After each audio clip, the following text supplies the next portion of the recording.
Chapter 21: The Holy Joke, the Holy Slap, and Holy Lessons. The 27th of March, 2022. The Dolby Theater, Hollywood, California. I'm sitting frozen in the front row, just to the left of center stage, during the live broadcast of the 94th Academy Awards. I am confused. In what can only be described as one of the more surreal events of my life, I'm trying to stay composed while trying to grasp what just happened and urge my brain to catch up. As I watch Will march down the steps from the Dolby Theater stage to return to his seat next to mine, the air in the room feels completely still and is hauntingly quiet. Everyone in the house appears equally confused about what just happened. I'm still not quite sure if what I witnessed on stage between Will and Chris Rock was a skit or real. When Will drops into his seat and we catch eyes is when I first suspect that what just transpired was not a bit. I quickly grab Will's hand to reassure him. I'm here. And then I look deeper into his eyes, hoping to gauge where he is. He's sitting in his seat, but it feels to me that he's in another place and time. My mind is trying its best to mentally rewind the tape and review the past few moments. From where I was sitting, the whole confrontation looked fake. My angle prevented me from seeing that Will's swing actually made contact. That was confirmed to me only later. Hold on, I'll get to that.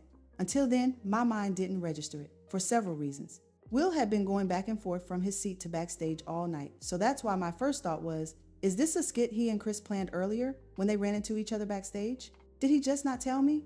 Plus, when Will swung, open-palmed, it looked like Chris pulled a stunt move and ducked the shot. And when Chris was still standing afterward, I believed my observation to be true. Aha, this is a skit. I'd witnessed professional fighters laid down by the force of Will's hands in the boxing ring. More than once. This had to be staged. Otherwise, how could Chris be on his feet like nothing happened? It's not until Will yells from his seat back up at Chris to keep my wife's name out your fucking mouth and then repeats it that I perceive the gravity of the situation and that, no, it had not been a skit. Even so, I am unclear on the reason why Will is so upset. We had been living separate lives and were there as family, not as husband and wife. But when I hear Will yell wife in the chaos of the moment, an internal shift of, oh shit, I am his wife, and happens instantly. This is when 16-year-old Jada appeared. I'm back in a club back in Baltimore. A fight has broken out, and shit can start popping. I'm aware that I'm at the Oscars in a beautiful but very heavy forest green dress with a high neck, a zipper bodice, and a train 1,000 miles long, and I've had to stay seated all evening. But no matter how much growth I've recently experienced, my old mechanisms are driving, and my mind is racing with, oh shit, if I have to fight or run, I'm done. I can't even get up. But no matter what, Will and I are in this together. And you know, the craziest thing about that whole evening was, there was a point when I wasn't even planning to come with Will at all. There's a lot of backstory with that. Over our many years together, Will and I had worked side by side in our philanthropy, in business, and on many creative projects. When we decided that our marriage was going to move into more of a life partnership with family and holidays, always a constant Will. And I saw no reason to part ways in our creative and business collaborations.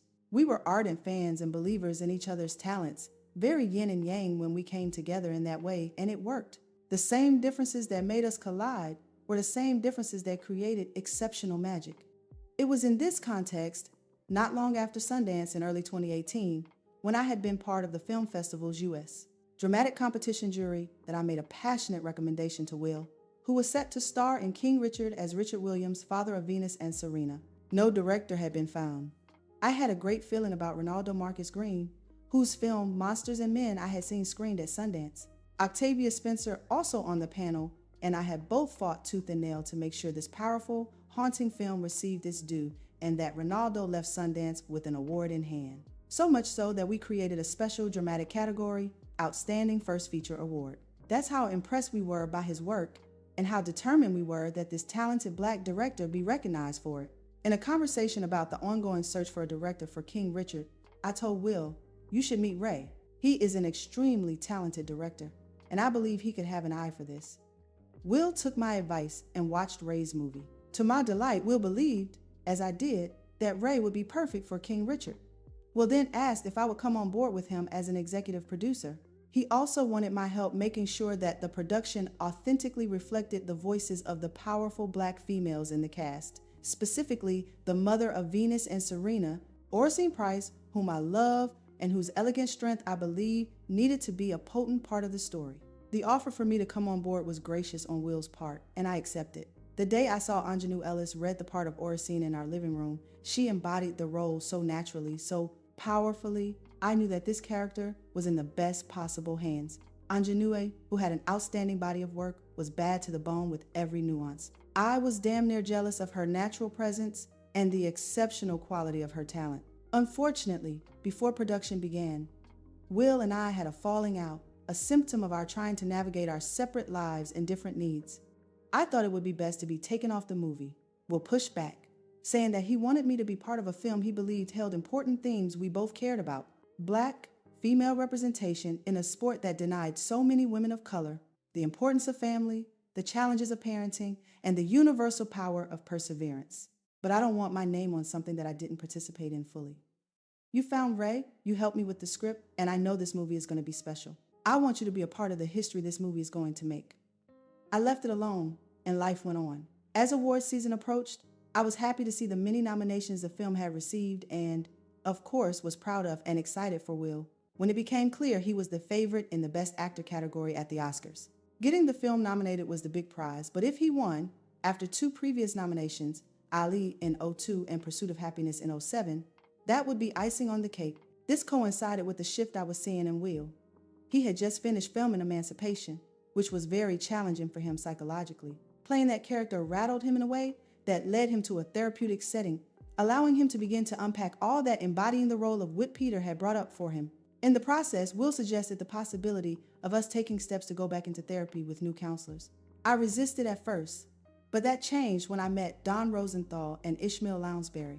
These 2 men and their approach would be life-changing. When Will asked me to accompany him to the various award shows in early 2022, culminating with the Oscars in March, I was pleasantly surprised. For every special moment in our lives together, we had been there for each other. I welcome the gift of this opportunity and the continuation of our bond in that way. After all, we were now at 6 years of not living together as a married couple, but still legally married. However, our movement back into therapy and his invitation for me to be at his side for award season told me that we weren't ready to give everything up just yet. We still had an inexplicable connection, an attachment that didn't want to let go, that couldn't let go. My answer was, of course. So there we were, sitting at the Oscars, living out Will's belief that King Richard, with 6 nominations, including Best Picture and Best Actor for Will, was going to make history. And, as the world is our witness, we did make history, only not quite how we thought. This is only part of the backstory. There is more. There is much more. I had my own premonition right before the incident on the Oscar stage. It flashed through my mind as Chris Rock's face came across the screen as one of the presenters that night. In fact, my stomach clenched. He had been known to take swipes at me, and from the Oscar stage, no less. That had been in 2016, 6 years earlier, during what became known as #OscarsSoWhite. That was the year when the Academy Awards nominations came out, and almost all the talent was white. When I spoke out about the lack of nominations for industry members of color, the online chatter declared that I had an axe to grind because Will was not nominated for Concussion, which couldn't have been further from the truth. What I didn't take into consideration was that Will and everyone with Concussion had been campaigning for nominations, so I could see how my outspokenness could have been misconstrued. But there was no axe because I knew that he would have another shot at a nomination. My concern was, what about the actors of color who might never have another opportunity? What I also didn't take into consideration was how Chris, as a black male host that year, would be affected or the pressure he would be under. Nor did I imagine that he would take offense to a question I posed in a video I made as whether we should continue to support the Oscars that weren't consistently celebrating talent of color. Let me add here that, contrary to Chris's claim in 2023 that I called him and asked him not to host the awards, that didn't happen. Ever.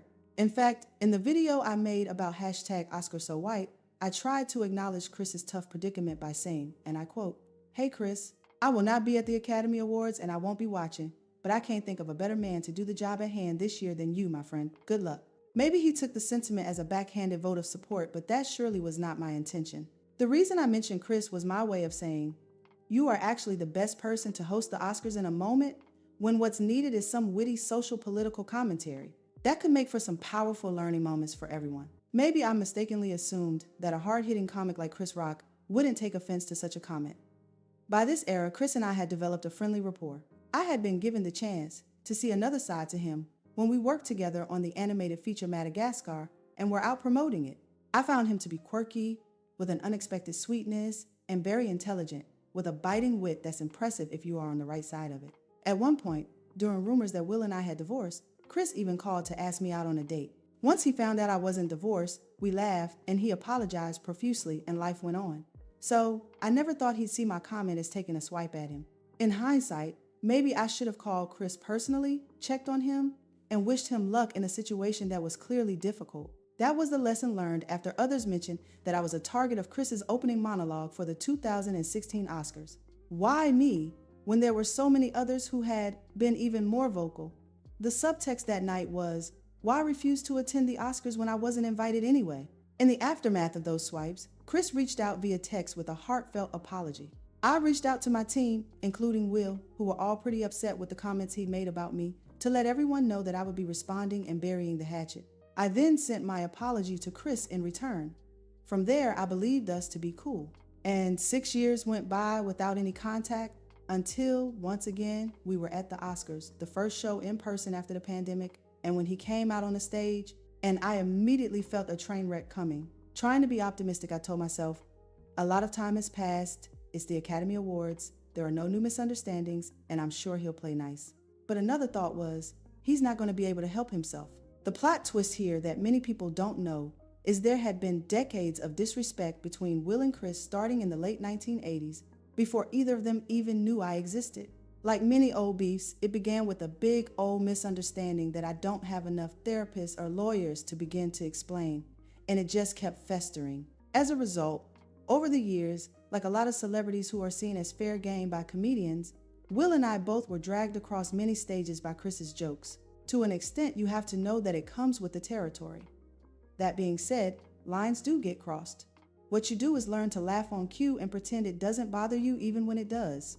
Laughing in response to scathing delivery, even when it's mean, becomes a coping mechanism.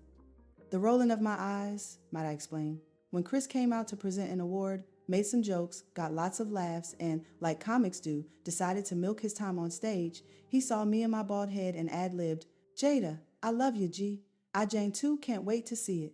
Just like I thought, he wasn't able to help himself, and I rolled my eyes. It was not because of the jab at my alopecia, but, honestly, about the people I had met whose condition was far worse than mine. That was indeed a very light joke, as many expressed, but it was not about me. I was frustrated that the majority of folks can't seem to understand how devastating alopecia can be. My heart broke for the many who live in shame, the children who have committed suicide after being teased and taunted by their classmates. And now, the Oscars, in all its political correctness, was telling the world it was okay to make jokes at the expense of a woman suffering from alopecia? It was disheartening, and I didn't take personal offense. I took offense because the condition of alopecia was being mocked. I was going to be fine. This was just another day in the salt mines of the world we inhabited. My eye roll was me reacting authentically and simply being human. I didn't feel like faking it anymore. Besides, really, Chris? We gotta go through this again? Did it later shock me that a multitude of opinion mongers would point to my eye rolling as proof that it was my fault? You know, she gave Will the side eye and made him go up on that stage to slap Chris. No, I was not shocked. Some of it did surprise me, like the insinuation that I could have stopped Will in his tracks as soon as he got up from his seat, or I could have told him to sit down and relax and leave Chris alone. The vitriol in the coming days did come faster and more furiously than I had predicted. Blaming the woman is nothing new, and I was clear on that. It was easy to spin the story of how the perfect Hollywood megastar had fallen to his demise because of his imperfect wife. The patriarchy depends on pinning the downfall of humanity on poor Eve. The Adam-Eve dynamic wasn't necessarily on display at the Academy Awards, but let's look at the context women are increasingly being marginalized in one way or another. What's sad is how many women have become the gatekeepers of this marginalization within the patriarchal construct and are fierce participants in the shaming and blaming of women. I have to point out, when a man, any man, commits a displeasing act, how bizarre it is that a woman can be fully to blame. How is it that a woman can be so irrelevant and culpable at the same time? It's absolutely mind-boggling and quite a fascinating riddle. When it came to Oscars 2022, I had to think about the narrative out there of me as the adulterous wife who had now driven her husband to madness with the command of one look. I had to take responsibility for my part in aiding that false narrative's existence. I also had to chuckle at the idea that the world would think I wielded that amount of control over Will Smith. If I had that amount of control over Will, child, my life would have been entirely different these damn near 3 decades. Real talk. Where the night's confusion intensified was when Will returned to his seat and Chris remained on stage as the clips of the nominated documentaries were being shown on the screen. Everyone in the room seemed frozen from shock. As the clips played, Chris, who was now at the edge of the stage, saw me in the front row next to Will and said, "Jada, I honestly meant no harm." Will barked back at Chris once again, conveying his frustration with Chris talking to me. Rattled myself, I couldn't absorb Chris's apology and threw my hand up in the air saying, "I can't right now, Chris. All this is about some old shit." Then the action resumed on stage and Chris went back to announce the winner, Questlove for Summer of Soul. After his acceptance, a commercial break was taken. Denzel Washington and Bradley Cooper were both nearby and went to Will and huddled up, trying to ground him. For the next couple of minutes, I continued to sit there by myself, trying to find my own steady ground, and was grateful for the men gathering around Will because I was at a loss. Let the men handle this. I remained still and present, ready when I was needed. At the next commercial break, Will's publicist Meredith and my publicist Corinne came to our seats to figure out what to do next. Meredith had just been backstage and informed us that Chris had left the building and was not going to press charges. Press charges? For what? I asked. Meredith confirmed what I had missed, that Will had in fact made contact with Chris, who had not, as I thought, ducked. I looked at Will in shock. "You actually hit Chris?" Will nodded and said, "Yes," a bit surprised that I had missed the moment of contact. I took a moment to collect my bearings. In the fog of it all, though we could have left, we didn't know whether we were coming or going. Given our history of coping with disruption of this magnitude, we did what we knew to do, which was to move through and try to get back to normal as fast as possible. From my point of view, that's how we all responded to the events of that night in that room. It was a collective response. Let's get back to normal. Nobody came and said, "Leave," or "Oh my God, what have you done?" The fog from the slap disoriented everyone. At every commercial break, different groups of people came over to check in. One of the first people to say something to me was Lupita Nyong'o, who was sitting right behind me. She leaned in to ask, "Are you all right, Jada?" "I'm so sorry." Reeling and numb all at once, I tried my best to assure her that I was okay. And then Nicole Kidman and her husband, Keith Urban, who are always so sweet and generous in these settings, hurried over too. I reassured and thanked them for their warm concern. During another break, when I was sitting there by myself, I looked up and saw the one and only Ramsey Naito rushing to my side. She knelt beside me and said, "Jada, I'm here. Are you okay?" Once I saw Ramsey, my facade cracked enough for me to let her know I had no clue if I was or wasn't. Then Tiffany Haddish came over, and Queen Latifah made her way to us as well. This made me feel tethered, at least enough to shake off a bit of my disbelief. Ramsey later told me that she had never seen me so alone and isolated except for 10 years earlier at my 40th birthday. The difference was that this time, I could stabilize myself in the storm and find the inner fortitude to keep my head up. My concern was Will. I can't tell his story of why he did what he did, but I can tell you it had everything to do with Will's own personal battles, which unfolded on a world stage. And what I knew, for the first time in 6 years since our breakup, was that I would stand with him in this storm as his wife, no matter what. I had not felt that way in a long time. I would not abandon him, nor would I fight his fight for him like I had tried to do so many times in the past. This fight was his. There were other emotional subplots that collided for me at the 94th Oscars that I couldn't untangle in the moment. What happened on that stage was a deeply difficult, complicated, painful moment, and my heart broke for every single person affected, including the viewers, no question. It was agonizing and shocking to watch a hero have a human moment as his trauma splattered all over that room for the world to see. It crushed the romantic idea that if we achieve enough, we're exempt from our shadow.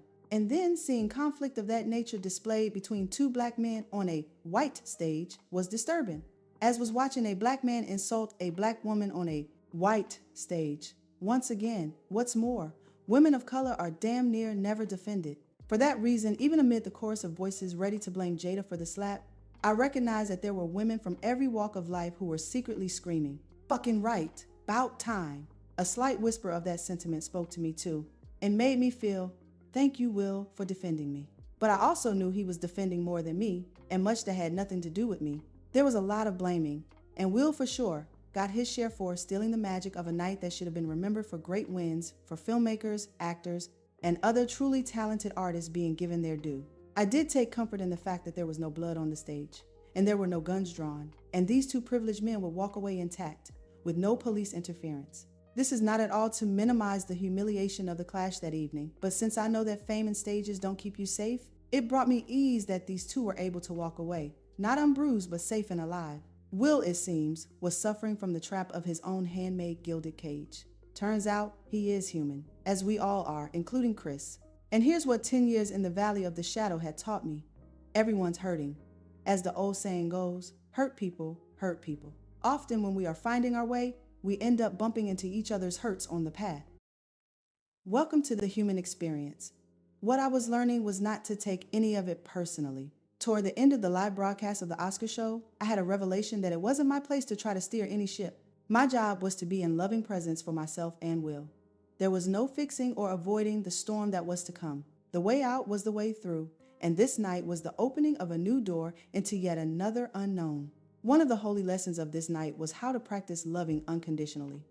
All that thorny history of our complicated life together became a non-issue. Will was going to need my support. I knew that people who once proclaimed love for Will would turn their back. I knew how that felt, and I knew he didn't. My heart broke for him, but I couldn't prepare him for the onslaught. The only thing I could guarantee was that I wasn't going to leave his side. We came together, so we were leaving together. We were in this together, period. Ride or die, Bonnie and Clyde. Call on all the romanticized versions of all the outlaw shit you can think of. This is where my mind was sitting. Through all the bullshit between Will and me, when it's all said and done, this is what I do. I'm a ride or die. This night proved for me that conflict can indeed amplify love and compassion. Loving someone in ideal circumstances is easy. But what do you do, say, if someone decides to make a comedy special full of lies and unwarranted insults? You love them as God does, and you say to yourself when people hurt that it could be they believe they will feel better if they lash out. Can I honestly say I've never been there? The answer is no. And that's where compassion and well-wishing come in. As difficult and challenging as the events connected to Oscars 2022 were for everyone involved, I call it the holy slap and the holy joke because of all the holy lessons there to be learned for all of us. In the media frenzy that followed, I realized I was not any different from every hater and critic when it came to Will Smith. I had been willing to accept and embrace only that which I considered pleasing behavior from Will. I did not know how to love him in his shadow states. The holy slap helped me learn how to walk hand in hand with Will, with all the bats and gremlins, the part of him that had been banished deep into his darkest exile lands, and to be a torch of love for him until he could find his own. Shadow walking with a loved one takes a lot of practice, but it is the birthplace of unconditional love.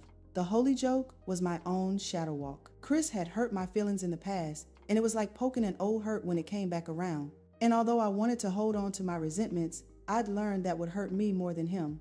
I'd seen another side of Chris beyond his hurtful jokes, and I could not unring that bell. He deserves my concern and my consideration despite how he may decide to drag me on stages. That's his issue, not mine. From spirit to spirit, he is my brother. And if it weren't for his holy joke, I would not have been able to embrace this teaching so deeply. The holy slap taught me the importance of learning to love Will in his shadow, how to continue to love myself through so much misunderstanding and vitriol, and how to love you, dearest reader, no matter what your thoughts may be concerning me. Will, our family, our marriage, or the holy slap. You have a right to think it all, and I will love you anyway, because you are lovable and worthy too by the decree of the divine, blessed be. So it is. Thy will be done. One does not become enlightened by imagining figures of light, but by making the darkness conscious. The brighter the light, the darker the shadow. Shadow work is the path of the heart warrior, the one and only Carl Jung.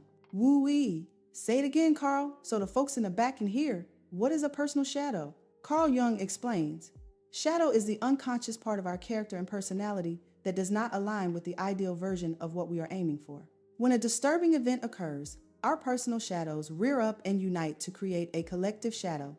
A raging ball of fear forms to demand order and compliance to our shared rejection, aka the judge and jury of cancel culture. The shadow is absolutely defenseless before light and love, which have the power to banish fear.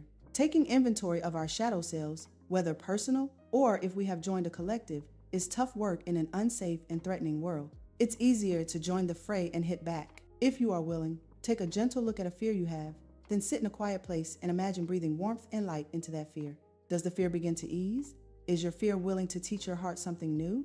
Remember that your courage, like your kindness, is powerful medicine to bring light into the world of shadow. One love. Inspirational books and quotes.